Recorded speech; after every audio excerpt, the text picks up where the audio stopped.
Hello और नमस्ते दोस्तों। यूपीएससी के द्वारा बहुत सारी एग्ज़ाम्स कंडक्ट कराई जाती है और ये एग्जामिनेशन की पैटर्न से हमें ये समझ में आता है कि सीएसई के अंदर कैसे सवाल आएंगे। खैर, हाल ही में यूपीएससी के द्वारा सीडीएस कंबाइंड डिफेंस सर्विसेज के एग्ज़ाम कंडक्ट की गई। अप्रैल की 12 तारीख को ये एग्ज़ाम हुआ करती थी सीडीएस 1, यानी कि इसका एक बार फिर से एग्ज़ाम होता है, साल में 2 बार होता है। ये जो सीडीएस 1 है 2026 वाली, उसमें 12 अप्रैल के दिन यानी कि रविवार को एग्ज़ाम कंडक्ट की गई थी। उसके अंदर हिस्ट्री और कल्चर के बहुत ही इंटरेस्टिंग सवाल आए हैं। ये सवाल को समझने से हमें ये माइंडसेट समझ में आता है कि यूपीएससी क्या सोच रहा है, एग्जामिनर्स क्या सोच रहे हैं, राइट। तो हमारे लिए प्रीलिम्स के पहले एक छोटा सा हम लोग कह सकते हैं कि ग्रुप मैच जैसा हो जाता है, प्रैक्टिस मैच हो जाती है, जिससे हम लोग को एक ट्रेंड भी समझ में आता है। एक एक करके हिस्ट्री, आर्ट एंड कल्चर के क्वेश्चंस को सॉल्व करने की कोशिश करते हैं। नमस्कार दोस्तों, ये जो सीडीएस का क्वेश्चन है ये तो हम लोग सॉल्व करेंगे ही, पर अगर आपको इसकी डिटेल पीडीएफ चाहिए तो आपको ये क्यूआर कोड को स्कैन करके सीधा आप ये क्यूआर कोड देख पा रहे हो अपने स्क्रीन के ऊपर। ये क्यूआर कोड के माध्यम से सीधे आपको एक लिंक मिलेगी, आप डाउनलोड कर सकते हो लिंक के ऊपर क्लिक करके या क्यूआर कोड के ऊपर स्कैन करके। नीचे डिस्क्रिप्शन बॉक्स में भी लिंक दी गई है। इसके सिवाय अगर आप यूपीएससी की तैयारी कर रहे हो तो आपके लिए बहुत बेहतरीन ऑफर है अनअकैडमी के द्वारा। एट 22,999 रुपीज़ हम लोग आपको दे रहे हैं बहुत बेहतरीन सब्सक्रिप्शन, इंडिया के टॉप एजुकेटर्स के द्वारा क्लासेस, साथों के साथों आपको मिलेगा यहाँ प्रीलिम्स, मेंस और इंटरव्यू लेवल तक की एडवांस प्रिपरेशन। तो ज्वाइन करिए, PN लाइव कोड को यूज़ करना ना भूलिएगा। अगर आपको सब्सक्रिप्शन लेना है तो उसकी भी लिंक आपको डिस्क्रिप्शन बॉक्स के अंदर से मिल जाएगी। हमारे पास बहुत बेहतरीन टॉपर है। इस बार 100 से ज़्यादा विद्यार्थियों ने क्लासरूम प्रोग्राम के अंदर यूपीएससी सीएसई क्लियर की है। अदर देन दिस हम लोग all India prelims mock test भी कंडक्ट करवा रहे हैं। ये 7वें नंबर का मॉक टेस्ट हम लोग कंडक्ट करवा रहे हैं 19 अप्रैल को। आपको उसकी भी डिस्क्रिप्शन बॉक्स के अंदर लिंक मिल जाएगी। बाकी कोई भी डिटेल है तो आप नीचे दिए गए नंबर के ऊपर भी कॉल कर सकते हो। चलिए अब सीडीएस के क्वेश्चन के ऊपर चलते हैं और सॉल्व करने की कोशिश करते हैं सीडीएस के क्वेश्चन पेपर जो 2026 के अंदर यहाँ अप्रैल की 12 तारीख को पूछा गया था। अब जैसे हमारे पास ये सेट डी है, सेट डी के अंदर आपको सीधा 36वें नंबर के सवाल से पूछा गया है, राइट। अब सवाल क्या है? सवाल आप यहाँ पे देख रहे होंगे, यहाँ पे आपके स्क्रीन के अंदर है कि स्वामी विवेकानंद जो स्पीच देते हैं कहाँ पे है? शिकागो के अंदर, वर्ल्ड पार्लियामेंट ऑफ रिलीजन्स के अंदर। आप सबको पता होगा स्वामी जी को बुलाया गया था parliament, world parliament of religion के अंदर, सर, ठीक है। 1893 के अंदर उसमें जो ओपनिंग सेंटेंस थे उसमें क्या शब्द से शुरुआत की थी, सर, ठीक है। और उसमें आपको 4 स्टेटमेंट यहाँ पे वी विल सी के ऑप्शंस दिए गए हैं। एक दिया गया है sisters and brothers of America, एक दिया गया है dear citizens of the world, एक दिया गया है brothers and sisters of the world, और एक दिया गया है एस्टीम ब्रदर्स एंड सिस्टर्स। आप सबको पता होगा कि वो बेसिकली यहाँ से शुरू करते हैं जिसे हम लोग कहते हैं sisters and brothers of America. देखिए, वेस्टर्न कल्चर के अंदर, पश्चिमी संस्कृति के अंदर जब स्वामी जी शिकागो गए होते हैं तो स्वामी जी के साथ ये था कि बहुत सारे जेंटलमैन, मतलब बहुत सारे जो इनके पहले भी जो पार्लियामेंट्री रिलीजन पार्लियामेंट के अंदर पार्टिसिपेट करने आए थे, जो क्रिश्चियन समुदाय से या बाकी सारे संप्रदाय के लोग हुआ करते थे, उन्होंने एड्रेस करना शुरू किया था with respect to ladies and gentleman, sir, ठीक है। तो वी विल सी कि उस पीरियड के अंदर ये फॉर्मल इन्वोकेशन की गई थी बहुत सारे श्रोताओं के द्वारा, जो या वक्ताओं के द्वारा, जो स्पीकर्स के रूप में आए थे अपने श्रोताओं को, सर, ठीक है। बट यहाँ पे अगर आप आइडेंटिफाई करने की कोशिश करोगे, स्वामी जी ने sisters and brothers of America करके स्टेटमेंट दिया और वो बहुत ही इंटरेस्टिंग था, क्योंकि किसी ने सोचा नहीं था कि भाई एक गुरु के रूप में, एक मॉन्क के रूप में, जिस परंपरा से वो जुड़े हुए थे, वो इस तरह से एड्रेस करेंगे। पूरी तालियों की गनगनाहट के साथ पूरा जो हॉल था पार्लियामेंट, जहाँ पे ये मिली थी रिलीजन पार्लियामेंट, वहाँ लोगों ने स्वामी जी को बहुत ही अच्छी तरह से सुना भी था और स्वीकारा भी था, सर, ठीक है। इनफैक्ट स्वामी जी वहाँ पे जाके वेदांत सोसाइटी की भी स्थापना करते हैं न्यूयॉर्क के अंदर। आप सबको पता होगा, ये 1893 के बाद की बात है, सर, ठीक है। और स्वामी जी उसके बाद वापस भारत आके रामकृष्ण मिशन की भी रचना करेंगे, राइट। और स्वामी विवेकानंद अकेले नहीं थे भारत की तरफ से जाने के लिए। वी विल सी कि स्वामी जी के साथ साथ आप देखोगे तो एक संस्था हुआ करती थी जिसका नाम था थियोसॉफिकल सोसाइटी, सर, ठीक है। ये थियोसॉफिकल सोसाइटी ऐसे देखा जाए तो अमेरिका के अंदर ही बनी हुई थी, पर थियोसॉफिकल सोसाइटी को भी बुलाया गया था वहाँ पे पार्टिसिपेट करने के लिए, ठीक है। तो इसका राइट आंसर होगा ए, इसका राइट आंसर होगा ए, आपको क्लियर हो जाना चाहिए। इनफैक्ट स्वामी विवेकानंद को भारत जो गवर्नमेंट है वो भी काफ़ी as a part of the soft policy power will see की प्रमोट भी कर रही है। तो थोड़ा बहुत आप पढ़ के जाइएगा इनके राइटिंग्स के, इनके इंस्टीट्यूशंस को, इनकी फ़िलॉसफी को, सर, ठीक है। ये वेदांत फ़िलॉसफी को सपोर्ट करते हैं, नियो वेदांत के रूप में भी इनको कहते हैं, सर, ठीक है। नियो वेदांत की फ़िलॉसफी इसके लिए क्योंकि स्वामी जी उस पीरियड में वेदांत दर्शन को ज़्यादा पॉपुलराइज करवाने की भी कोशिश कर रहे थे सर, ठीक है। और प्रबुद्ध भारत उद्बोधन जैसी टेक्स्ट भी उनके द्वारा लिखी गई है। खैर, तो ये तो स्वामी जी की कहानी थी। उसके बाद नेक्स्ट क्वेश्चन के ऊपर चले जाते हैं। नेक्स्ट क्वेश्चन की कहानी क्या है सर, ठीक है। नेक्स्ट क्वेश्चन की कहानी आप देखिए कि who among the following was called by Gandhi ji as his राज्य गुरु इन मे 1915, है ना। गांधी जी के द्वारा राज्य गुरु की उपाधि किसको दी गई थी, जो गांधी जी जिनको अपने पॉलिटिकल मास्टर के रूप में स्वीकारते थे सर, ठीक है। तो देखिए कि राज्य गुरु के रूप में, पॉलिटिकल मास्टर के रूप में विल सी कि गांधी जी किसी को स्वीकार रहे थे, तो वो थे गोपाल कृष्ण गोखले। अब आप पूछोगे गोपाल कृष्ण गोखले क्यों सर, ठीक है। तो आप सबको पता होगा कि Gopal Krishna Gokhale was the political mentor of Gandhi ji sir, ठीक है ना, पॉलिटिकल गुरु के रूप में। क्यों? क्योंकि it was Gopal Krishna Gokhale who asked Gandhi ji to come to India. It was Gopal Krishna Gokhale जिनकी वी विल सी कि दर्शन से गांधी जी की जो है पूरी की पूरी विचार बदल गए। और ये गोखले ही थे जो गांधी जी को सबसे ज़्यादा प्रभावित भी करते हैं। गांधी जब अफ्रीका के अंदर भी सत्याग्रह कर रहे थे तो वे गोपाल कृष्ण गोखले ही थे जो गांधी जी को कहते हैं कि अब आपकी आवश्यकता भारत में होने की है, आप भारत में आइए। इनफैक्ट 1902 के आसपास गांधी जी भारत में आ चुके थे। आप सबको पता होगा 1893 में वो अफ्रीका गए थे एंड इन समवेयर इन 1902 1902-3 के आसपास तो Gandhi had decided to come back to India and then situation ऐसी हुई कि वापस उनको जाना पड़ा। और अफ्रीका में जब सत्याग्रह गांधी जी कर रहे थे बहुत सारे इश्यूज़ को लेके, तब ये गोखले ही थे जो अफ्रीका में टूर भी करने गए थे सर, ठीक है। तो ये बहुत ही अर्ली फोटोग्राफ्स आपको देखने को मिल रहे होंगे सर, ठीक है, जहाँ गोखले और गांधी जी दोनों साथ में एक फ्रेम के अंदर है। इनफैक्ट गांधी पहले इनिशियली जब वकीलात प्रैक्टिस किया करते थे तो वेस्टर्न अटायर पहनते थे। आप सबको पता होगा कि Gandhi use to wear western attire, but somewhere in 1900s, okay, 1906 तक आते आते वो इंडियन अटायर में आए। और 1920 में जब नॉन कोऑपरेशन मूवमेंट हुआ तो गांधी जी जो है वो कम्प्लीटली धोती और लंगोट और एक ओवर कोट के रूप में हम लोग कह सकते हैं कि एक स्कार्फ या एक चद्दर ओढ़ना उन्होंने शुरू कर दिया शाल के रूप में सर, ठीक है। तो इस तरह का पूरा दर्शन रहा है। इनफैक्ट गोपाल कृष्ण गोखले ने एक संस्था बनाई थी जिसका नाम था servants of India society sir, ठीक है। एंड वी विल सी कि गांधी जी इनसे भी काफ़ी प्रभावित हुआ करते थे। और 1915 के आसपास की ये बात है जब गांधी जी वापस इंडिया आता है। इनफैक्ट 9 जनवरी 1915 के दिन गांधी जी इंडिया आए थे और तब गोखले के कहने के ऊपर ही उन्होंने भारत दर्शन भी किया था सर, ठीक है। तो आपको सवाल दिया गया है राज्य गुरु कौन थे सर, ठीक है ना। दूसरे दादा भाई नौरोजी है, the grand old man of India है और कांग्रेस के 3 दफ़ा के अध्यक्ष रहे हैं। एक है गोपाल गणेश अगरकर। गोपाल गणेश अगरकर की कहानी आपको इस तरह से देखने को मिल जाती है कि अगरकर साहब जो थे वो जुड़े हुए थे एजुकेशन रिफॉर्म्स के लेके और सोशल रिफॉर्म्स को लेके। दक्खन एजुकेशन सोसाइटी जैसी संस्था है जो दक्खन के अंदर बनती है आज के पुणे में, उनके साथ जुड़े हुए थे। तिलक जो थे वो गांधी जी के समकालीन थे। In fact Tilak was the stalwart leader before Gandhi. आप देखिए 1920 तक भारत के राष्ट्रवादी आंदोलन में 1915 से 20 में 1915 से 1920 के बीच में कोई नंबर 1 लीडर के रूप में था तो वो तिलक के रूप में थे। पर यहाँ आपको पूछा गया राज्य गुरु तो वो आपके गोपाल कृष्ण गोखले होंगे सर, ठीक है। तो होपफुली आपको ये पिक्चर क्लियर हो गया है कि गोखले का रोल प्ले क्या रहा है सर, ठीक है। गोखले के बाद तीसरे सवाल के ऊपर चले जाते हैं। 37 38 पूरा सीक्वेंस में ही क्वेश्चंस आपको पूछे गए हैं। क्या सवाल है? विथ रेफरेंस टू द स्वदेशी मूवमेंट, है ना, स्वदेशी मूवमेंट के केस में आपको बताना है कंसिडर द फॉलोइंग स्टेटमेंट्स। आपको स्टेटमेंट्स बताना है कि कौन सा क्या है सर, ठीक है। क्या है स्टेटमेंट के रूप में आप देखिए, द स्वदेशी movement had its genesis in the anti partition movement which started to oppose the British decision to partition Bengal sir, ठीक है।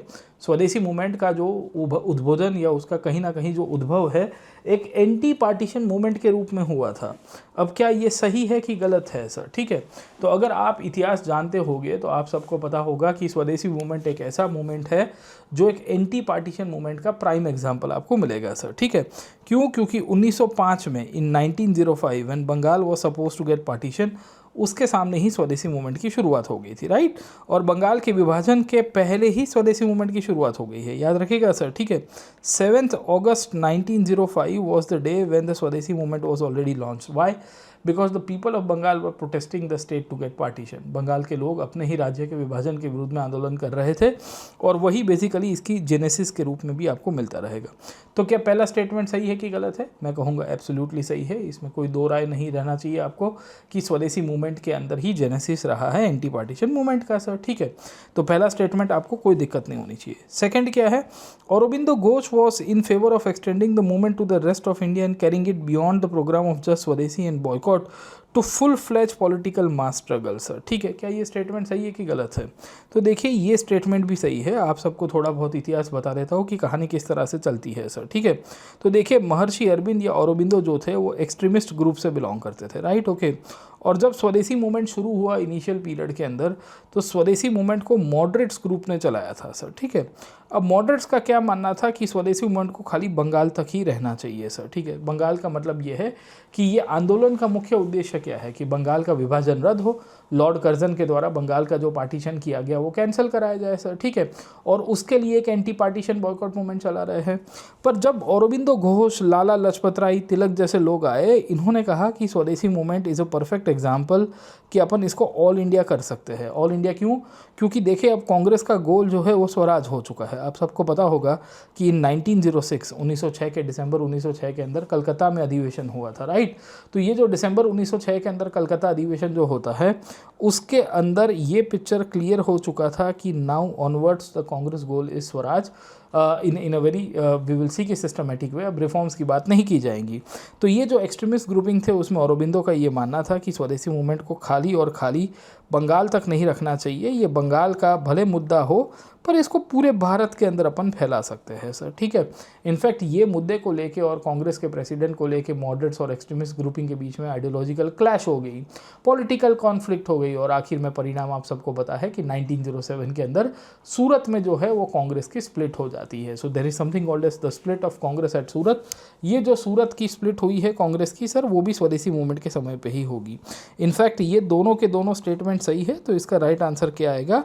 बोथ 1 and 2 आएगा सर, ठीक है ना। औरोबिंदो, लाला लाजपत राय, बिपिन चंद्र पाल जैसे लोग आपको देखने को मिल जाएंगे। लाल, बाल और पाल सर, ठीक है ना। बाल गंगाधर तिलक भी इसके अंदर,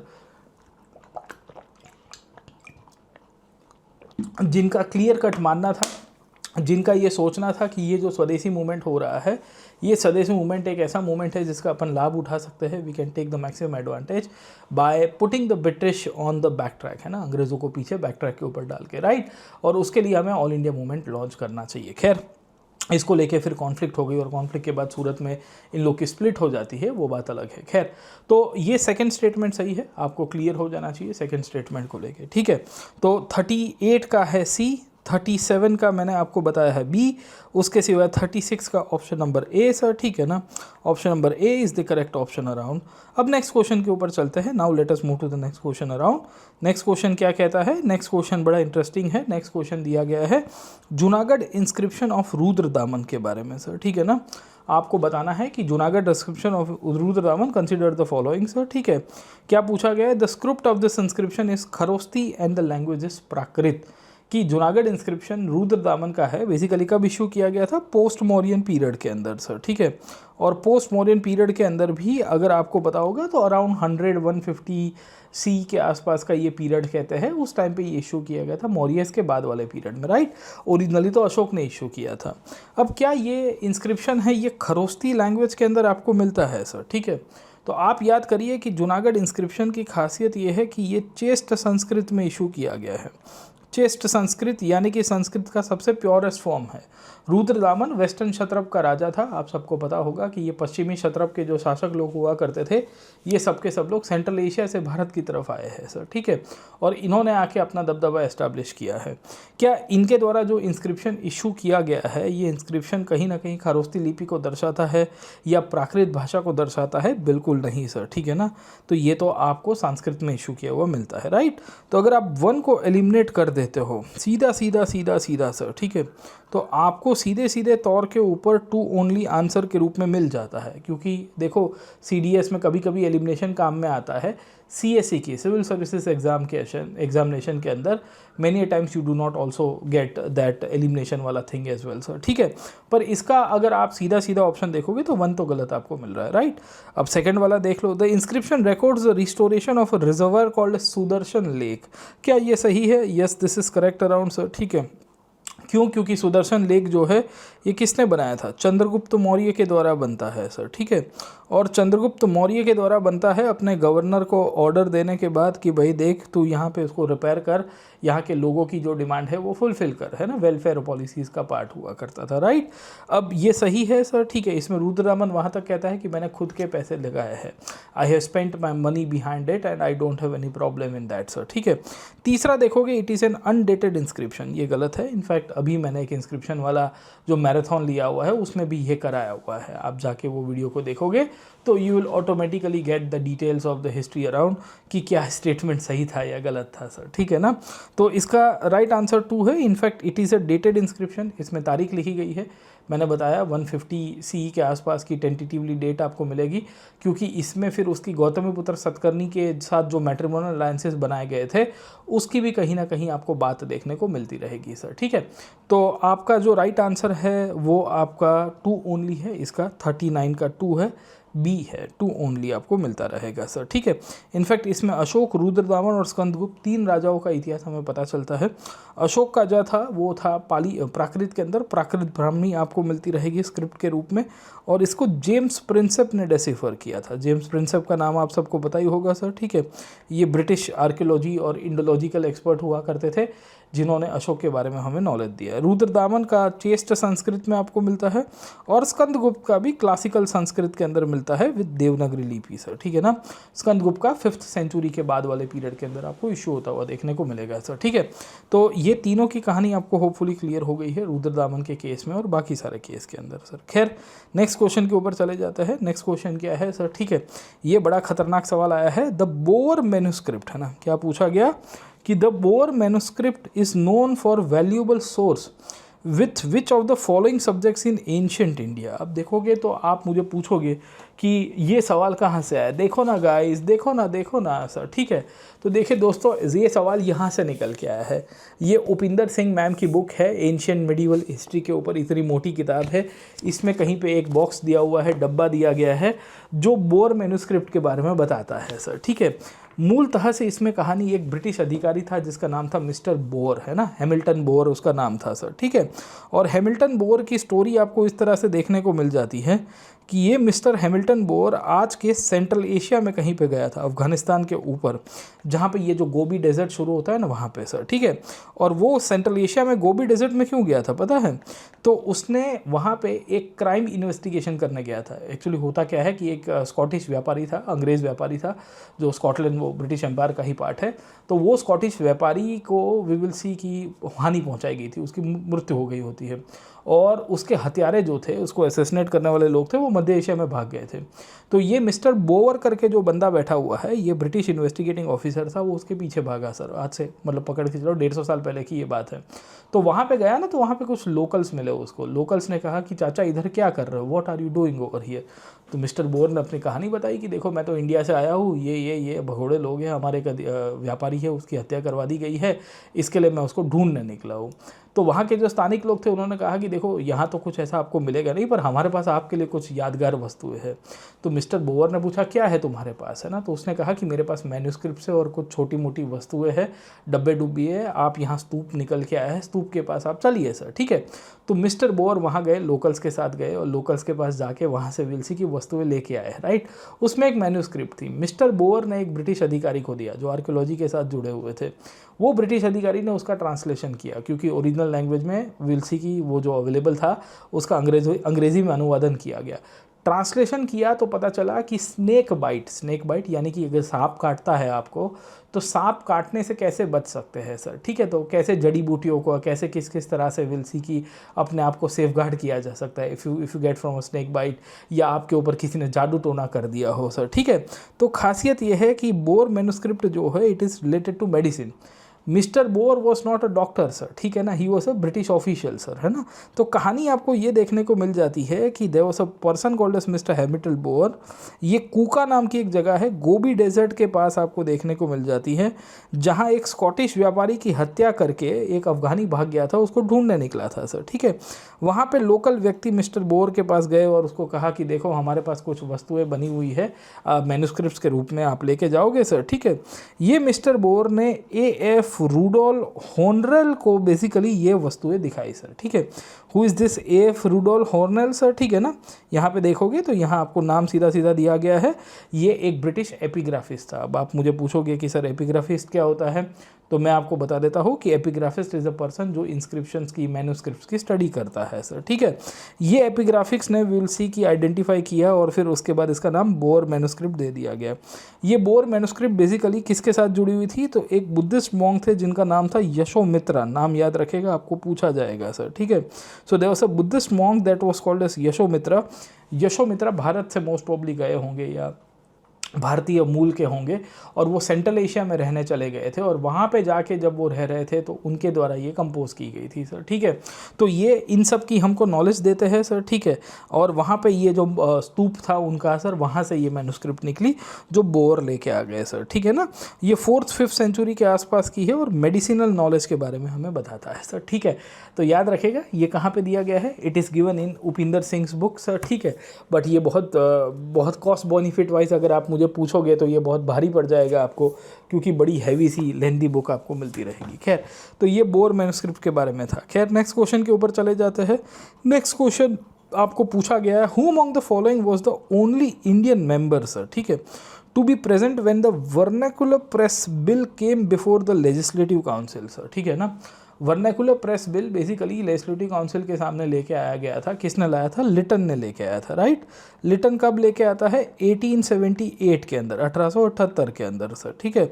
आप सबको पता होगा कि भारत की जो स्थानिक मीडिया थी, स्थानिक प्रेस हुआ करती थी, उस टाइम पे ब्रिटिश गवर्नर लिटन की उन्होंने धज्जियाँ उड़ा दी थी। क्यों उड़ाई थी, क्योंकि लिटन उस पीरियड में दिल्ली दरबार कर रहा था, सेलिब्रेशंस कर रहा था, अफगानिस्तान का युद्ध कर रहा था और भारत की बहुत बड़ी आबादी फमाइन यानी कि अकाल कारक परिस्थिति से गूंज रही थी सर, मतलब वो गुजर रही थी, राइट। तो उसके सामने भारतीय मीडिया ने, भारत की प्रेस ने उसकी आलोचना की थी, खास करके वर्नाकुलर स्थानिक भाषा में लिखने वाली प्रेस ने उसके सामने ये बिल लेके आया। अब लिटन जब बिल लेके आया तो भारतीय मेंबर कौन वहाँ पे संसद में बैठे हुए थे, तो आप सबको थोड़ा बहुत आइडिया होगा कि वर्नाकुलर प्रेस बिल जब लिटन के रूप में लेके आया गया तब भारतीय मेंबर्स की हाउस में क्या इज्जत रहा करती थी, या भारतीय मेंबर्स की हाउस के अंदर अगर आप आइडेंटिफाई करने की कोशिश करिए तो क्या इंपॉर्टेंस थी सर, ठीक है।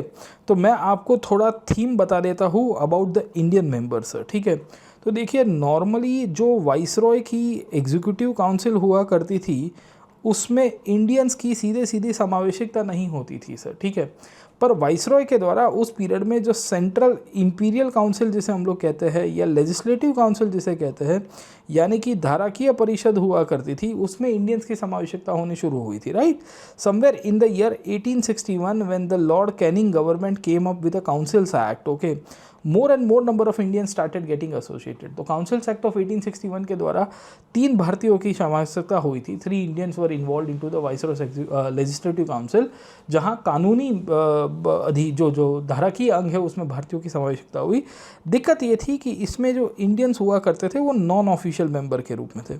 नॉन ऑफिशियल मेंबर की खासियत क्या होती थी कि उनके पास वहाँ पे वोटिंग राइट्स नहीं होते थे, ना ही उतने कोई प्रस्ताव लाने के उतने अधिकार रहेंगे, राइट।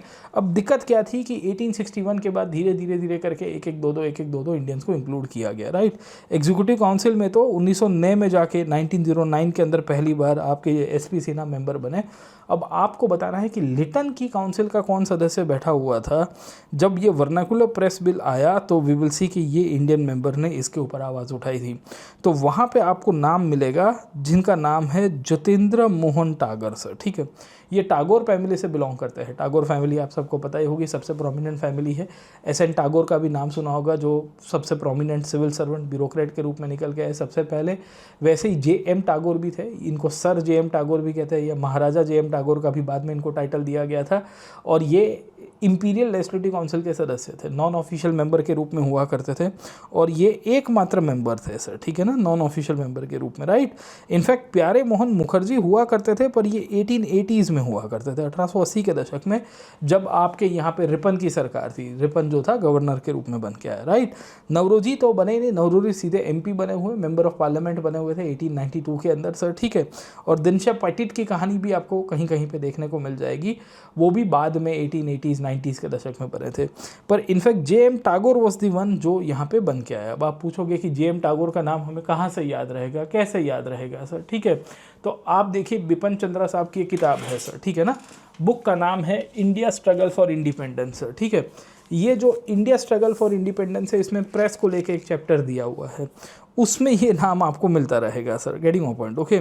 तो when the vernacular council bill और the vernacular press bill came into the council, है ना, जब काउंसिल के अंदर इसकी चर्चा होनी शुरू हो गई, इसके ऊपर डिस्कशंस होने शुरू हो गई सर, ठीक है।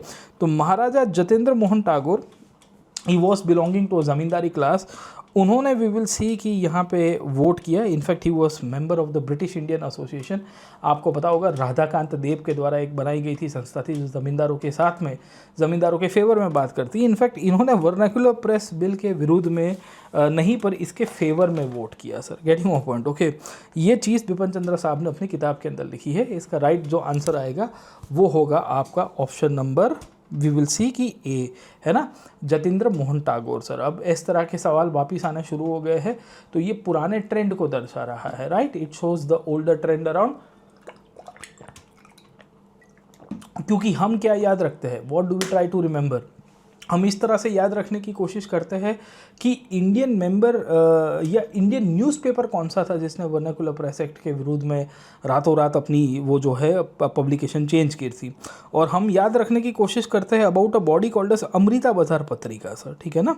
आप सबको पता ही होगा कि हम याद तो रखते ही है सर, ठीक है, पर हम याद रखने की कोशिश करते हैं अबाउट एन इंस्टीट्यूशन जैसे अमृता बाजार पत्रिका जैसी न्यूज़पेपर आपको याद रखती है, पर यहाँ आपको नई ट्रेंड पूछी जा रही है, right. So new trend is coming up by the UPSC, हमको क्लियर हो जाना चाहिए, अंडरस्टूड दिस पार्ट। तो राइट आंसर इसका ए होगा।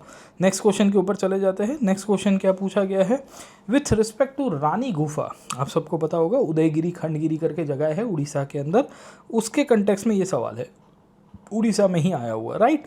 क्या पूछा गया, 3 स्टेटमेंट आपको पूछे गए। आर्ट एंड कल्चर के अंदर हमने इसके ऊपर बहुत विस्तृत रूप से चर्चा भी की है, राइट। क्या पूछा गया, Rani Gufa is plain and contains new murals and sculptures, क्या ये सही है, बिल्कुल गलत है सर, ठीक है। रानी गुफा और हाथी गुफा बेसिकली 2 गुफाएं ऐसी है जिसमें हमें बहुत सारे म्यूरल्स और स्कल्पचर्स देखने को मिल जाते हैं। इसमें तो एक राजा की विक्ट्री भी दिखाई गई है। इनफैक्ट ऐसा कहते हैं कि ये कोई और राजा नहीं पर आपके खारवेल करके जो राजा थे उनकी कहानी को दर्शाता है sir, getting my point, okay. क्या रानी गुफा 2 फ्लोर की स्टोरी से 2 स्टोर की बनाई हुई है, yes this is correct around. In fact Orissa के अंदर आप देखोगे तो ये सब की सब जैन केव्स हुआ करती थी, और आपको क्लियर कट यहाँ फोटोग्राफ में भी दिख रहा है कि दे आर ऑफ 2 स्टोरीज, है ना। ये 2 फ्लोर है, ये एक फर्स्ट फ्लोर है और यहाँ पे ये सेकंड फ्लोर है। छोटे छोटे सेल्स आपको देखने को मिल जाएंगे, you will find small small cells over here, जो दर्शा रहा है आर्किटेक्चर को एक स्पेसिफिक डिज़ाइन के रूप में, राइट। अब आप देखने की कोशिश करिए, क्या ये 2 स्टोरी है, yes this is correct, this is 2 storey around sir, ठीक है। Rani Gufa consist of an oval courtyard, क्या इसमें ओवल कोर्टयार्ड है, बिल्कुल नहीं सर, ठीक है ना। आप अगर बाहर से भी देख लोगे तो आपको समझ में आ जाएगा, इसमें आपको कहीं ओवल कोर्टयार्ड नहीं देखने को मिलता। इनफैक्ट इसमें रेक्टेंगुलर सेल्स आए हुए हैं। रेक्टेंगुलर सेल्स बेसिकली जैन विहार को दर्शाते हैं सर, ठीक है ना। जैन विहार की खासियत ये है क्योंकि ये जैन भिक्षुओं के लिए और बाद में व्यापारियों के द्वारा भी उसका उपयोग में किया गया था, अंडरस्टूड दिस पार्ट, ओके। तो छोटे छोटे सेल्स है जो उस टाइम पे आर्किटेक्चर को रिफ्लेक्ट करते रहते हैं, राइट और रॉन्ग सर, ठीक है। पर अगर आप इसका देखोगे तो ये तीसरा स्टेटमेंट आपको गलत देखने को मिलेगा। पहला स्टेटमेंट भी आपको गलत देखने को मिलता है, दूसरा सही है, दूसरा सही है। तो राइट आंसर क्या आएगा, राइट आंसर B2 ओनली वाला राइट आंसर रहेगा सर, ठीक है ना। सो B2 only will be the correct option around, ये आपको रानी गुफा के कंटेक्स्ट में बताना है, राइट सर, ठीक है। तो this is correct, B2 only. Next question के ऊपर मूव करते हैं। ये रानी गुफा है, आप सबको पता होगा सर, ठीक है। इसके सिवा उड़ीसा के अंदर एक और गुफा है जिसका नाम है हाथी गुफा सर, ठीक है। ये भी एक बहुत फेमस है, यहाँ पे भी आपको इंस्क्रिप्शन देखने को मिलता है राजा खारवेल का सर, ठीक है ना। तो खारवेल के द्वारा दिया गया इंस्क्रिप्शन आपको मिलता रहेगा। खैर, तो हाथी गुफा इंस्क्रिप्शन कहते हैं उसको। चलिए नेक्स्ट क्वेश्चन के ऊपर आ जाते हैं। ये क्वेश्चन बड़ा मतलब है ना कंफ्यूजिंग है, ऐसे सबसे ईजीएस्ट है पर बड़ा कंफ्यूजिंग भी है सर, ठीक है। The mesolithic site of Bagor is located in well documented site, it is located in which of the following states, okay. अब देखिए ना, बहुत कैंडिडेट्स कंफ्यूज हो जाते हैं, एक है बाघोर और एक है बाघोर, है ना। एक है बागोर और एक है बाघोर, ग घ जब आता है तो वो मध्य प्रदेश वाला है, जहाँ पे आपको ट्रायंगुलर प्लेटफॉर्म्स, रॉक प्लेटफॉर्म्स आपको देखने को मिल जाएंगे जो एक रिचुअल या रिलीजियस प्रैक्टिसेस को दर्शाते हैं। और एक है बागोर जो आपके राजस्थान में है, ये भीलवाड़ा साइड में आपको देखने को मिलता रहेगा सर, ठीक है। तो ये सीधा सीधा मैपिंग से आपको लोकेशन दी गई है। एंड बागोर अगर आपको पूछता है, देखिए बागोर यहाँ पे है और एक बाघोर है वो मध्य प्रदेश वाला है सर, ठीक है। बहुत कैंडिडेट्स बागोर और बाघोर में कंफ्यूज हो जाते हैं। बागोर है, एक घ है, एक छोटा ग है, एक गणपति का ग है और एक आपका क्या कह सकते हैं घर, घर जिसे हम लोग घर कहते हैं ना, तो घर का घ है सर, ठीक है। तो घर का घ जो है वो बागोर है, वो मध्य प्रदेश वाला है। और गणेश जी का ग जो है वो बेसिकली बागोर है, वो राजस्थान में है। ये one of the well documented site है, मीसोलिथिक साइट के रूप में है। माइक्रोलिथ्स वहाँ पे मिले हुए हैं, बरियल्स भी आपको देखने को मिलते रहेंगे सर, ठीक है। तो Bagor is located in Bhilwara district and Baghor is located in MP, है ना, सोन वैली वाले रीजन के अंदर कहते हैं इसका उद्भव सर, ठीक है। दोनों इंपॉर्टेंट है। ये बाघोर में तो आपको रिलीजियस इंपॉर्टेंस कुछ ना कुछ मिला हुआ है, पर आपको क्या पूछा गया है, बाघोर की लोकेशन बतानी है, बाघोर की, है ना, बाघोर की नहीं बतानी है। Don't get confuse. इसके लिए मैं कहता हूँ कि नक्शा करिए, मैपिंग करिए, साइट्स को हमेशा से याद रखिए, क्योंकि मैच द फॉलोइंग में आते ही रहते हैं यहाँ से सवाल सर, ठीक है। नेक्स्ट क्वेश्चन के ऊपर चले जाते हैं। नेक्स्ट क्वेश्चन क्या कहता है सर, ठीक है। नेक्स्ट क्वेश्चन में आपको बताना है सीधे सीधे तौर के ऊपर से, extensive pit dwellings have been identified at the 2 neolithic sites. Pit dwelling at the neolithic sites आपको आइडेंटिफाई करके बताना है कि कहाँ कहाँ पे आपको मिले हुए हैं सर, ठीक है। अब आप आइडेंटिफाई करिए कि आपको न्यूलिथिक साइट्स के कंटेक्स्ट में आपको पिट ड्वेलिंग की साइट्स बतानी है। तो पिट ड्वेलिंग यानी कि खड्डा करके रहने वाली 2 साइट्स आपको देखने को मिलती है न्यूलिथिक पीरियड की। सबसे प्रोमिनेंट साइट है, एक है बुरजाओ और एक है गुफकराल। हमने क्लास में भी पढ़ी हुई है।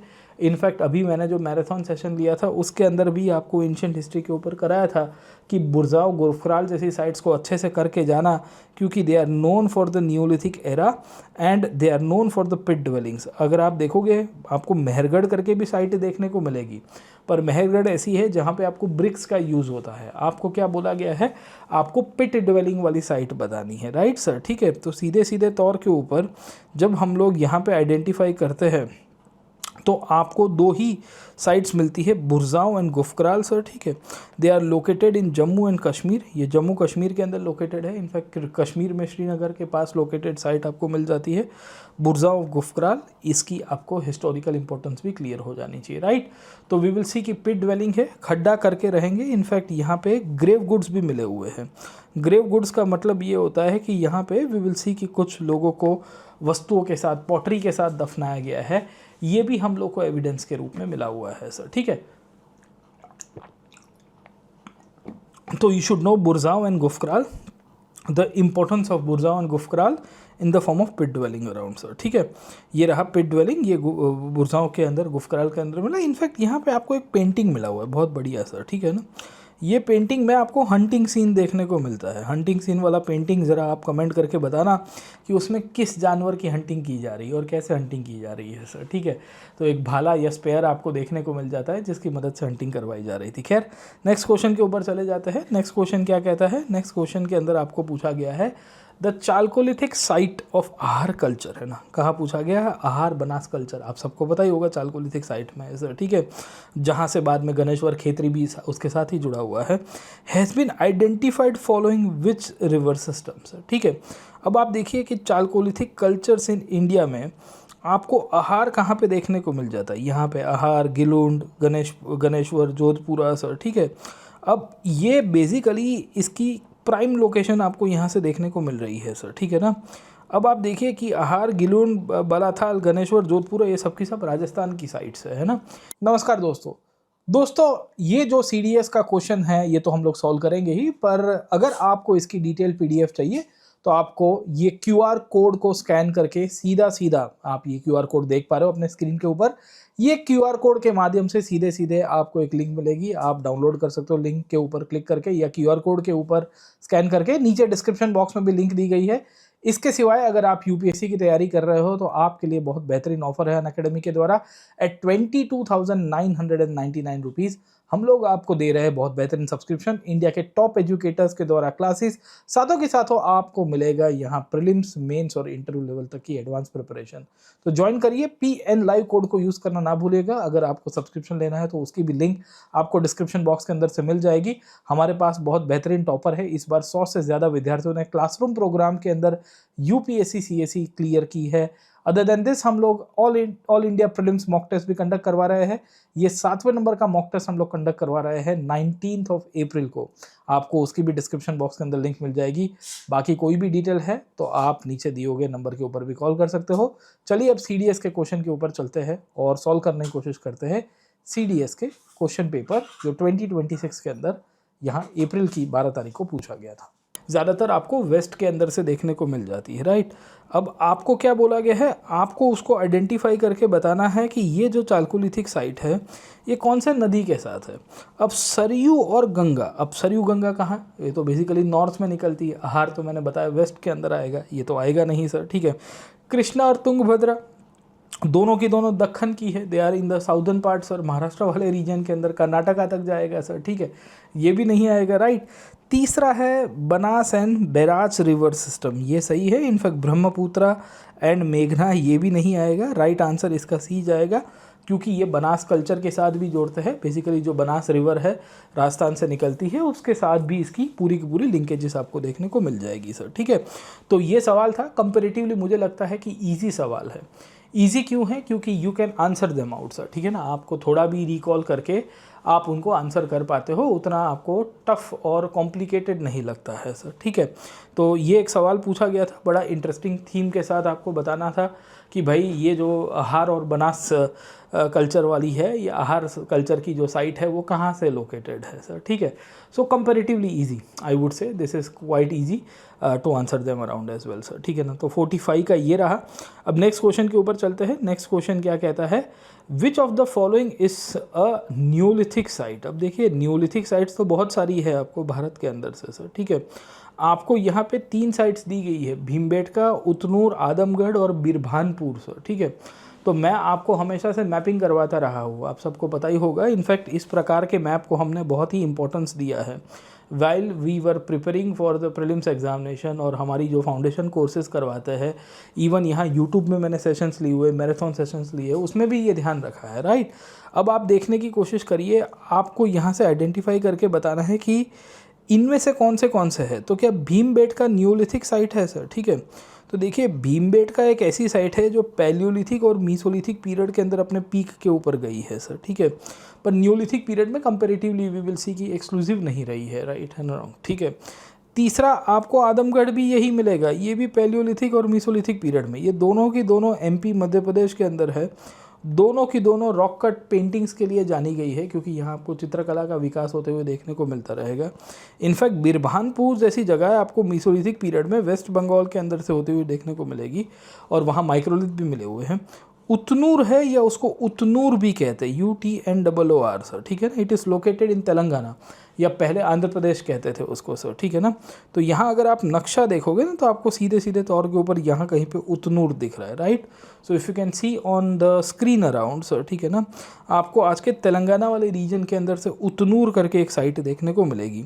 ये जो उतनूर है ये स्पेसिफिकली न्यूलिथिक साइट है सर, ठीक है ना। तो ये न्यूलिथिक कल्चर्स का नक्शा है सर, ठीक है। इसके अंदर आपको बहुत सारी साइट्स आपको दी गई है। इसमें आप देखोगे यहाँ उतनूर है, मस्की है, ब्रह्मगिरी है, पयमपली है। इनफैक्ट पयमपली, ब्रह्मगिरी, मस्की, ये सब साइटें ऐसी है। मस्की, ब्रह्मगिरी तो अशोकन एडिक के साइट के रूप में भी जानी गई है, राइट। अशोकन एडिक से भी आपको अलग से सवाल आए हुए हैं, ऐसा नहीं कि नहीं आया हुआ है सर, ठीक है। तो उतनूर है बेसिकली न्यूलिथिक साइट है, याद रखिएगा सर, ठीक है ना, आंध्र प्रदेश के अंदर है। It is known for ash mounds. अब आप पूछोगे ऐश माउंट्स क्या होता है, तो देखिए न्यूलिथिक पीरियड में रीजनल वेरिएशंस आए थे। कुछ साइट्स के ऊपर आपको राइस कल्टीवेशन मिलती है, कुछ साइट्स के ऊपर वीट कल्टीवेशन है। जैसे मेहरगढ़ जैसी साइट आपको देखने को मिल जाएगी जो न्यूलिथिक पीरियड से ही है, वहाँ वीट कल्टीवेशन मिलता है। वैसे ही आपको यहाँ पे कुछ साइट्स के ऊपर ऐश माउंड, राख के टीले मिले हैं, जो दक्षिण भारत की न्यूलिथिक कल्चर्स को दर्शाता है सर। ठीक है, आदमगढ़ और भीमबेटका आप सबको पता ही है कि ये दोनों के दोनों पैलोलिथिक साइट है, मिसोलिथिक साइट भी है। In fact Bhimbetka is also UNESCO world heritage site as well sir. ठीक है, और बिरभानपुर जो है ये पश्चिम बंगाल में है, दामोदर नदी के किनारे है।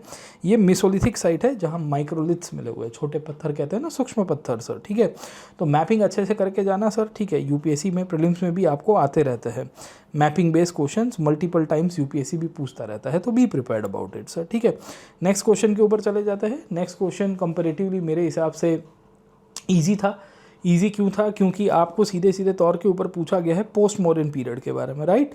100 BC से लेके 300 CE के बीच में इंडिया के मैरीटाइम ट्रेड लिंक के लिए एक कौन सा कोस्ट है या पोर्ट है जो कोरोमंडल के समुद्र किनारे के लिए जाना गया है सर। ठीक है, अब देखिए 100 BC से लेके 300 CE या 100 BC से लेके विल सी की 200 CE, यानी कि पोस्ट मॉरियन पीरियड आपको मिलता रहेगा। ये पोस्ट मॉरियन पीरियड में आपको 4 लोकेशंस दी गई है सर। ठीक है ना, अरिकामेडु, ताम्रलिप्ति, भृगुकच्छ और मुजीरी सर। ठीक है, अब आप आइडेंटिफाई कर दीजिए कि लोकेशंस कहाँ कहाँ पे आई है। भृगुकच्छ यहाँ पे आया है, भरूच कहते हैं। मुजीरी यहाँ पे आया है, आज के केरला के अंदर से देखने को मिलता रहेगा, राइट है ना। अपन थोड़ा इसको डार्क कर देते हैं, आपको थिकनेस से थोड़ा समझ में आएगा सर। ठीक है, हाँ ये रहा सर। ठीक है, देखो भृगुकच्छ यहाँ पे आया है, मुजीरी यहाँ पे आया है, अरिकामेडु यहाँ पे आया है, और ताम्रलिप्ति अगर आप देखोगे तो बंगाल के अंदर आया हुआ है। बेसिकली चारों के चारों पोर्ट है पोस्ट मॉडर्न पीरियड के अंदर निकल के आए थे। मुजीरी चेराओ का पोर्ट हुआ करता था। भृगुकच्छ आप देखोगे वेस्टर्न क्षत्रप और सातवाहना इसके लिए फाइट भी कर रहे होते हैं, राइट। अब आपको पूछा गया है स्पेसिफिक लिंक के रूप में कि कोरोमंडल कोस्ट पे आया है। कोरोमंडल यानी कि चोला मंडल सर। ठीक है ना, चोलाओं का एडमिनिस्ट्रेशन था पहले यहाँ पे। चोला मंडल ही बेसिकली समय का पहिया आगे गया, बाद में कोरामंडल बन गया। कोरामंडल या चोला मंडल के रूप में कहते हैं सर। ठीक है, इसका राइट आंसर है अरिकामेडु। अरिकामेडी बेसिकली पौंडीचेरी के रूप में कहते हैं, है ना। इसको पोडुका के रूप में भी कहते थे, अगर आपको याद होगा तो सर। ठीक है, और यहाँ पे रोमन एम्पायर के साथ अच्छा खासा व्यापार भी चलता था सर। ठीक है, यहाँ पे रोमन गोल्ड कॉइन्स देखने को मिल गए हैं भारत के अंदर, और रोमन पॉटरी भी मिल जाती है जो एरेटाइन वायर, ग्लास वायर के रूप में भी जानी गई है सर। ठीक है, तो इसका राइट आंसर ए होगा। राइट आंसर इसका ए होगा सर। ठीक है, भृगुकच्छ या उसको ग्रीक लोग आते थे बैरीगाजा के रूप में कहते थे सर। ठीक है, बैरीगाजा। एंड वी विल सी कि मुजीरी जो है इसका तो व्यापार एलेक्जेंड्रिया के साथ होता था। एलेक्जेंड्रिया कहाँ पे आया है? इजिप्ट के अंदर आया है, राइट।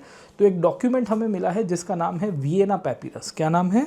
Vienna papyrus sir. ठीक है ना, ये वियना पैपिरस की खासियत ये है कि एक व्यापारी है एलेक्जेंड्रिया में बैठा हुआ, इजिप्ट में पोर्ट जो आया हुआ है, उसने भारतीय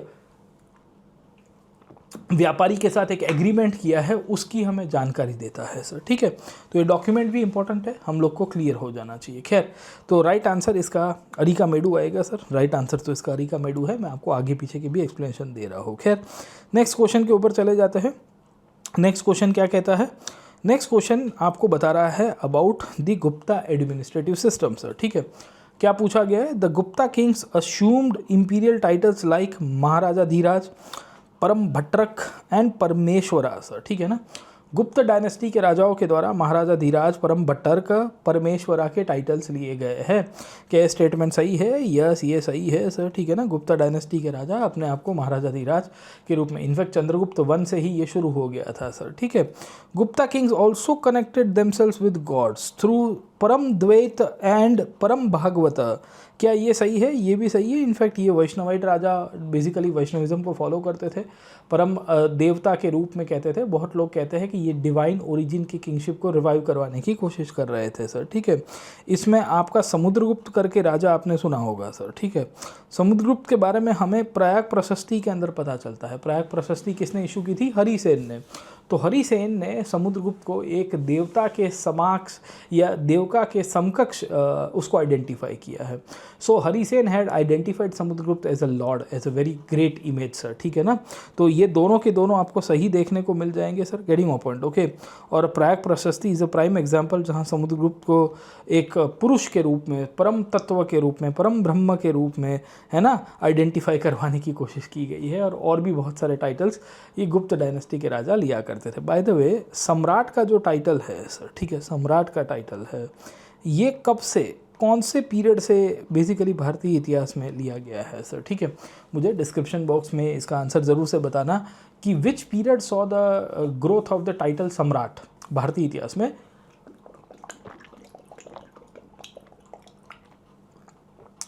सम्राट की जो उपाधि है, सम्राट का जो टाइटल है, ये किसके समय से वी विल सी की लिया जाता है, राइट।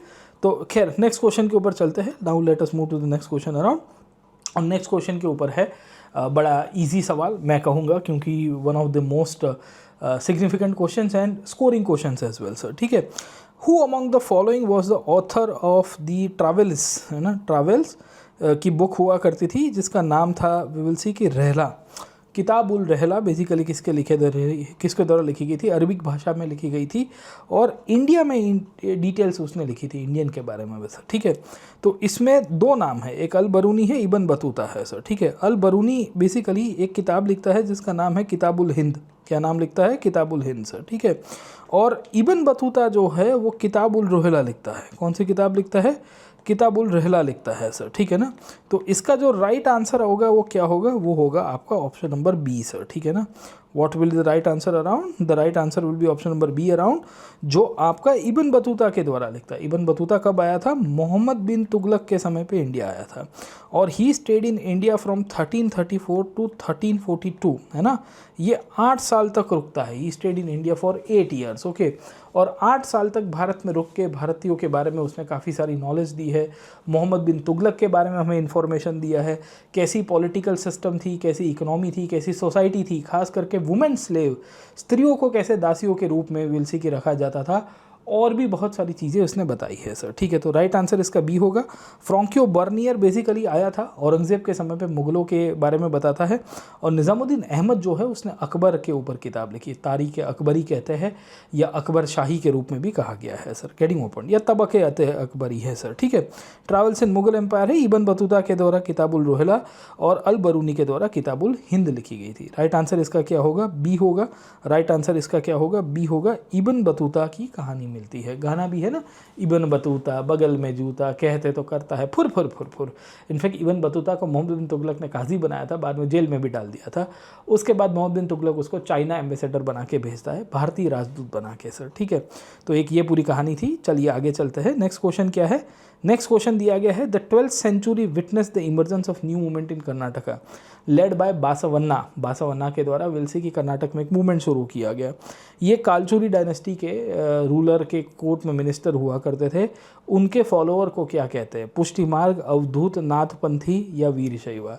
तो बेसिकली बासवाचार्य के द्वारा विलसी की लिंगायत मूवमेंट को विलसी की जन्म दिया गया या उनको आगे चलाया गया, राइट।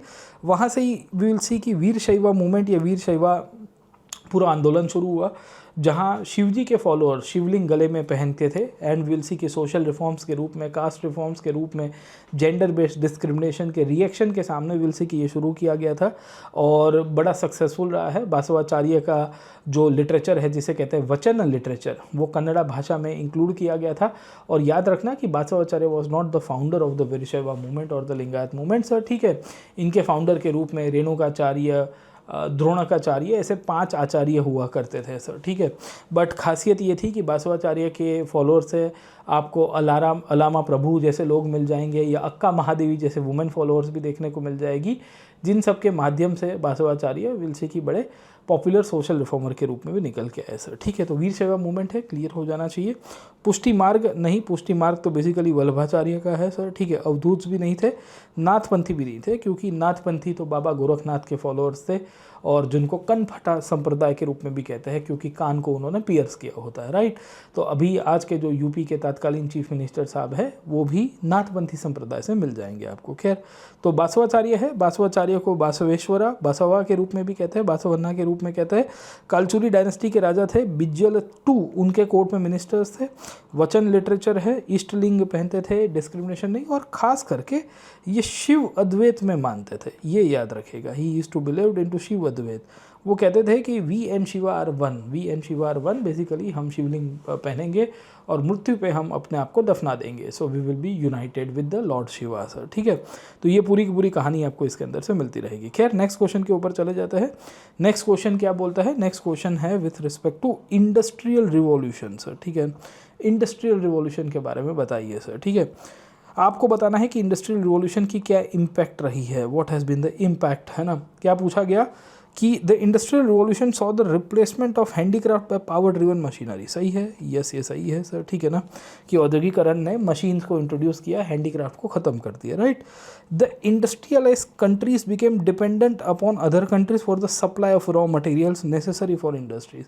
क्या ये स्टेटमेंट सही है? यस ये सही है। इनफैक्ट आप देखिए, England was dependent on India for the raw materials, और इंडिया से बहुत बड़ी मात्रा में कॉटन, यानी कि जो कपड़ा, जो रॉ मटेरियल कॉटन है, कपास जिसे कहते हैं, ये कपास की एक्सपोर्ट होती थी in huge quantity around sir. ठीक है, एंड इनकी मदद से इंग्लैंड की इंडस्ट्रियलाइजेशन को बेसिकली फ़ायदा मिलता है, राइट। इंडिया की डी इंडस्ट्रियलाइजेशन हुई, इंडिया का रॉ मटेरियल इंडिया से ख़त्म कर दिया गया, इंडिया की इंडस्ट्रियल जो पोटेंशियल है वो डेवलप ही नहीं होने दी जाती है। ये बेसिकली इंडस्ट्रियलाइजेशन का आउटकम था, और ये इंपीरियलिज्म के कारण हुआ है, साम्राज्यवाद के कारण सर। ठीक है, तो पहला और दूसरा सही है। तीसरा क्या है? Large scale production started with the help of machinery. Yes ये भी सही है। इनफैक्ट इकोनॉमी ऑफ स्केल का कंसेप्ट आया, बड़ी मात्रा में प्रोडक्शन हुआ और सस्ते में प्रोडक्शन होना शुरू हो गया, राइट। क्योंकि when you produce goods in larger quantity, greater quantity, तो eventually product become very cheap in nature sir। ठीक है, तो we will see कि ये तीनों के तीनों स्टेटमेंट सही है। ये बेसिकली इंडस्ट्रियल रिवॉल्यूशन के साथ जुड़ा हुआ है। आप सबको पता ही है कि इंग्लैंड का इंडस्ट्रियल रिवॉल्यूशन और इंडिया का डी इंडस्ट्रियलाइजेशन, इंडिया में क्या हुआ था? डी इंडस्ट्रियलाइजेशन, यानी कि औद्योगिकरण के विरुद्ध में भारत का वी औद्योगिकरण हुआ। ये दोनों के दोनों पैरेलली चलता रहता है, राइट और रॉन्ग सर। ठीक है ना, सो वी विल सी कि all of this will go parallelly, simultaneously. हमको क्लियर हो जाना चाहिए कि कैसे इनके यहाँ पे डेवलपमेंट रहा सर। ठीक है, तो इंग्लैंड और इंडिया के केस में कैसे इंडस्ट्रियलाइजेशन, डी इंडस्ट्रियलाइजेशन दोनों पैरेलली चला है, आपको क्लियर हो जाना चाहिए सर। ठीक है, नेक्स्ट क्वेश्चन के ऊपर चले जाते हैं। इंडस्ट्रियल रिवॉल्यूशन के केस में आपको होपफुली पिक्चर क्लियर हो गया होगा। Which of the pairs of the Ashokan inscriptions and locations are correctly matched around sir. ठीक है, Jaugada is in Karnataka sir. ठीक है, no my friend, Jaugada Dhauli Jaugada inscription, अगर आपको याद होगा, ये आपको सीएसई के अंदर भी आया था, अभी एक आध साल पहले ही आया था धौली इंस्क्रिप्शन के ऊपर सर। ठीक है, तो इट इज़ इन उड़ीसा, है ना। It is part of the Kalinga special edict, right और रॉन्ग सर। ठीक है, ये किसका पार्ट है? It is part of the Kalinga special edict. अब आप मुझे पूछोगे कि sir what is Kalinga special edict. Okay, तो कलिंग नाम की जगह पे जब अशोक ने युद्ध किया और बाद में जब अपने मेजर रॉक एडिक्ट इशू करवाया, तो वहाँ के लोगों के लिए एक स्पेशल मैसेज डलवाया, उसको कलिंग स्पेशल एडिक्ट के रूप में कहते हैं सर। ठीक है, तो जगोड़ा इज़ नॉट इन कर्नाटका। अब 1 को डिलीट कर दोगे सर, ठीक है ना, 1 को डिलीट कर दो तो ये तो चला गया, इवन बी वाला भी चला जाएगा। Bahapur is in Delhi sir. ठीक है, यस ये सही है। In fact Bahapur is in Delhi and Rajula Mandargiri is in Andhra Pradesh, ये भी सही है। इनफैक्ट आप आइडेंटिफाई करोगे तो 2 and 3 बोथ आर करेक्ट। अब आप मुझे पूछोगे कि सर ये सब कहाँ पे रट के जाएंगे सर। ठीक है, तो देखिए इनको आपको याद रखने के लिए मैंने अशोकन रॉक एडिक्स कराए हुए हैं। आपको अनस्टॉपेबल चैनल के ऊपर ही अशोकन रॉक एडिक्स प्रतीक नायक सर्च करेगा, आपको मिल जाएगा सर। ठीक है, उसके सिवाय तदुपरांत अगर आप देखोगे तो आपको एनसीईआरटी में भी दिए हुए हैं, है ना। ये नक्शा एनसीईआरटी के अंदर से ही मैंने लिया हुआ है रेफरेंस के लिए। बहापुर देखोगे it's a minor rock edict, यहाँ पे आया हुआ है। रजुला मंदारगिरी ये भी माइनर रॉक एडिक्ट है, ये भी दिल्ली के अंदर आपको, मतलब आंध्र प्रदेश के अंदर से देखने को मिल जाएगा। जगोड़ा जो है ये आपका कलिंग के अंदर है, अगर आप देख पा रहे होंगे यहाँ पे सर। ठीक है ना, somewhere in this part will see कि there is a place called as Jaugada which is located in the Kalinga region, right. तो यहाँ से इस तरह से आप अगर नक्शा करके देखोगे, नेक्स्ट टाइम आपको गिरनार पूछ देगा, सांची पूछ देगा, गुर्जरा पूछ देगा सर। ठीक है, एक आध बार पूछा हुआ इनमें से कौन से एडिक्ट्स में अशोक ने खुद के नाम लिखे थे, है ना। Ashoka had highlighted his own name around sir. ठीक है, तो वैसे भी सवाल कभी कभी आते रहते हैं, you have to be prepared about it, है ना। पर इसका राइट आंसर होगा 2 and 3। ये आप मैपिंग अच्छे से कर दीजिएगा। इनफैक्ट ये जो गिरनार एडिक्ट है इसके बारे में अभी थोड़ी देर पहले मैंने आपको चर्चा भी की कि जेम्स प्रिंसेप नाम का जो ब्रिटिश अधिकारी था, he was the one who was responsible for the we can say decipherment of the Ashoka as a king sir. क्यों? क्योंकि अशोक ने ये जो इंस्क्रिप्शंस इशू किए थे उसमें अपने नाम नहीं लिखता था सर, ठीक है, लंबी कहानी आपको मिलती रहती है। खैर, with reference to Indo Roman trade, आपको क्या पूछा गया है, भारतीय रोमन ट्रेड, ये जो एंशिएंट इंडिया में औरई है उसको क्या कहते थे? तो देखिए बेसिकली पेपर के लिए तो सीधा सीधा शब्द आप देखोगे तो यवण प्रिय शब्द है सर, यवनों का प्रिय है सर, ठीक है, अंडरस्टूड। परफ्यूम के लिए गंदी का शब्द आपको देखने को मिल जाएगा, राइट। वी विल सी कि कॉइन्स के लिए, रोमन कॉइन्स के लिए शब्द यूज होता था औरई। एक्चुअली दो शब्द आपको देखने को मिल जाएंगे, एक है देनारी और एक है औरई सर, ठीक है। देनारी basically was use for the silver coins and Orai was use for the gold coins around sir, ठीक है। तो ये जो भारत का रोमन एम्पायर के साथ ट्रेड हुआ, और प्लीनी करके एक ऑथर है, अगर आप सबको याद होगा तो प्लीनी ने इसके ऊपर बहुत चिल्लम चिल्ली की थी, क्योंकि प्लीनी ने कहा था कि यार हमारी स्थिति बड़ी ख़राब हो रही है, रोम की स्थिति बड़ी ख़राब हो रही है, क्योंकि रोम से बड़ी मात्रा में गोल्ड कॉइन्स जो है ये भारत की तरफ आए सर, ठीक है। और ये गोल्ड कॉइन्स बेसिकली भारत में इमिटेट भी किए गए थे। इनफैक्ट रोमन गोल्ड को पिघला के हमारे राजाओं ने हम खुद के लिए कॉइन्स इशू कराए थे सर, ठीक है। तो Orai basically and denarii they are actually the gold coins, aurei are the gold coins and denarii were the silver coins, basically जो रोमन एम्पायर के साथ जुड़े हुए थे। बाद में गुप्ता पीरियड में एक शब्द आया दिनार, है ना, दिनार basically became the gold coins in the Gupta period, और जो सिल्वर कॉइन्स थे उनको कहा गया रूपक, है ना। तो कॉइन्स के प्रकार है, इसके पहले आपको यूपीएससी ने एक बार पूछ दिया था कि फनम क्या है सर, ठीक है। So 2 years back even in UPSC prelims UPSC had asked this question कि what is fanam according to you, आपके हिसाब से फनम क्या है बताइए। अंडरस्टूड दिस, है ना। तो 53 का ऑप्शन डी जाएगा कॉइन्स को लेके। खैर, नेक्स्ट क्वेश्चन के ऊपर चले जाता है। नेक्स्ट क्वेश्चन क्या कहता है? नेक्स्ट क्वेश्चन में आपको बोला गया बशोली सर, ठीक है ना। बशोली मिनिएचर पेंटिंग का एक प्रकार है। ये भारत के कौन से रीजन के साथ जुड़ा हुआ है? बिहार, छत्तीसगढ़, एमपी, हिमाचल। बेसिकली ये सब के सब पहाड़ी स्कूल ऑफ पेंटिंग के साथ जुड़ा हुआ है। बशोली है, या आप देखने की कोशिश करोगे कांगड़ा स्कूल ऑफ पेंटिंग है, ये सब का सब विल सी कि आपके यहाँ पे पहाड़ी स्कूल ऑफ पेंटिंग के साथ जुड़ा हुआ है। 17th और 18th सेंचुरी के अंदर से निकल के आया था सर, ठीक है। और ये पहाड़ी स्कूल का बेसिकली राइट एग्जांपल है हिमाचल प्रदेश। विल सी कि 17th 18th सेंचुरी के अंदर ये पहाड़ी स्कूल ऑफ पेंटिंग का डेवलपमेंट हुआ। ये पहाड़ी स्कूल की खासियत ये थी कि इनिशियली बशोली स्कूल के रूप में पहचानते हैं, बाद में फिर कांगड़ा, मंडी, चंबल नहीं, ये क्या कहते हैं, चंबा, बेसिकली जो रीजन है हिमाचल में, और आज के जम्मू तक, है ना, इसका प्रभाव रहता है। तो उत्तराखंड, हिमाचल और जम्मू वाले रीजन्स के अंदर ये पहाड़ी स्कूल का प्रभाव आपको देखने को मिलता रहेगा। और इसमें ज़्यादातर इंडिजिनस इन्फ्लुएंस है। राधा कृष्ण के पेंटिंग्स आपको देखने को मिल जाएंगे, रासलीला के थीम के ऊपर, जयदेव के गीत गोविंद के ऊपर से भी पेंटिंग्स आपको देखने को मिल जाएंगे, राइट। तो ये खासियत आपको इसके अंदर से मिलती रहेगी। तो आपको क्लियर हो जाना चाहिए सर, है ना। तो 54 का बशोली है, बशोली का हिमाचल प्रदेश आएगा। नेक्स्ट क्वेश्चन क्या पूछता है? नेक्स्ट क्वेश्चन में आपको पूछा गया है which of the following factors were responsible for Magadh, है ना, as the most powerful Mahajanapada, the rise of the Magadh as the most powerful Mahajanapada in the 6th century BC sir, ठीक है। तो आपको इसके अंदर से आइडेंटिफाई करके बताना है कि क्या सही है। क्या एग्रीकल्चर बहुत अच्छा था मगध के पास? जी हाँ, it was located on fertile planes, Gangetic planes के ऊपर है, तो बहुत ऑब्वियस है सर, ठीक है। Iron mines capability, yes, Magadh के नज़दीक में ही आप देखिए आज का झारखंड वाला रीजन है, उड़ीसा उसके साथ सटा हुआ रीजन है, वहाँ से कोयले की और आयरन की माइंस अच्छी खासी अवेलेबल थी, तो that was also instrumental in the growth of Magadh.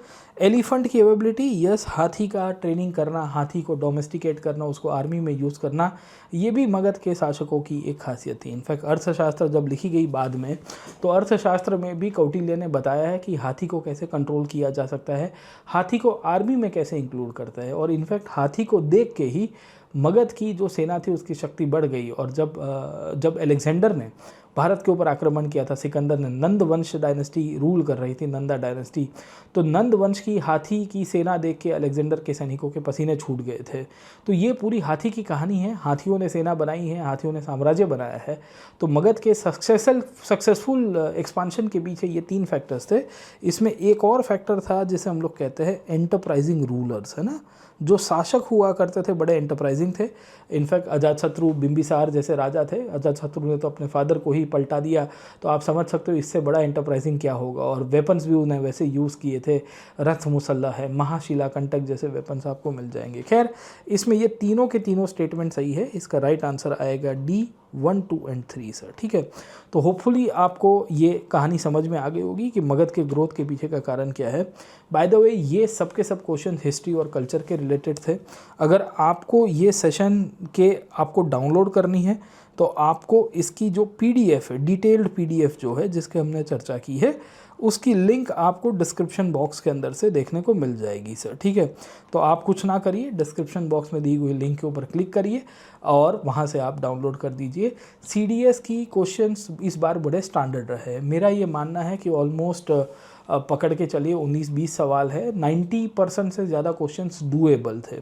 अगर आप यूपीएससी सीएससी के एस्पिरेंट हो सर, ठीक है, तो देखिए यूपीएससी के द्वारा जो दूसरी एग्ज़ाम ली जाती है उससे आपको एक समझ में आता है कि यूपीएससी किस डायरेक्शन में अपना सोच निकालने की कोशिश कर रहा है। नो डाउट सीएससी और सीडीएस की एग्ज़ाम की जो सिस्टम है उसमें फ़र्क है सर, ठीक है, बट उससे हमारी प्रैक्टिस तो हो ही जाती है, थोड़ा कॉन्फिडेंस भी बूस्ट हो जाता है कि अगर इसी डायरेक्शन में पेपर लिया गया या क्वेश्चंस पूछे गए तो मैं अच्छी तरह से आंसर कर पाऊंगा। खैर ये हिस्ट्री आर्ट एंड कल्चर के ऊपर हमने डिटेल डिस्कशन की है, आपको लिंक डिस्क्रिप्शन के अंदर से मिल जाएगी। और अगर आप सब्सक्रिप्शन लेने का प्लान कर रहे हो तो ज्वाइन करिए हमारे साथ फाउंडेशन कोर्सेज में। प्रीलिम्स, मेंस, इंटरव्यू तक की एडवांस तैयारी हम लोग आपको वन स्टॉप सॉल्यूशन के रूप में कराते हैं। आपको सब्सक्रिप्शन लेने के लिए कुछ नहीं करना है, डिस्क्रिप्शन बॉक्स में उसकी भी लिंक आपको मिल जाएगी। और सब्सक्रिप्शन लेते समय आप ये कोड PN Live को यूज़ कर सकते हो, जो डिस्काउंट कोड है जो आपको मैक्सिमम डिस्काउंट भी देगा और यूपीएससी सीएससी की तैयारी में आपको हेल्पफुल भी करेगा सर। ठीक है, बाकी link is in the description. एक और इंटरेस्टिंग सेशन के साथ मैं आपके साथ वापस मिलूंगा। Thank you very much, let's crack it.